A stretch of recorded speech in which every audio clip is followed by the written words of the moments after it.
जेकरा के जननी जनऊ से ज्यादा, जेकरा के जननी जनऊ से ज्यादा, आज बात जान हमार लेबे के इरादा।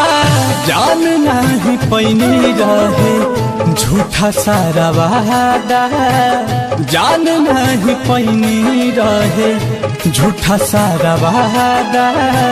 आज बात जान हमार लेबे के इरादा, जेकरा के जननी।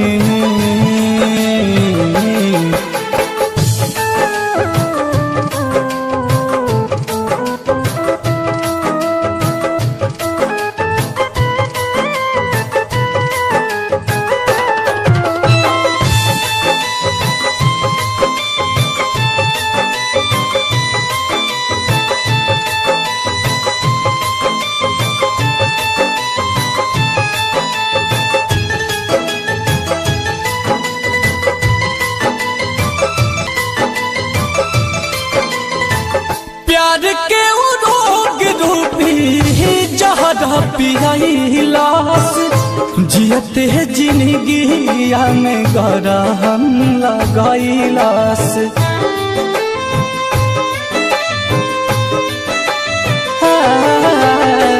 प्यार के रोग रूपी जहर पियाइलास, जियते जिंदगिया में गरहम लगाइलास।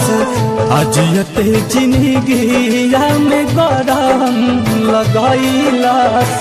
रहनी हम भोला भाला सफा सीधा साधा, रहनी हम भोला भाला सफा सीधा साधा।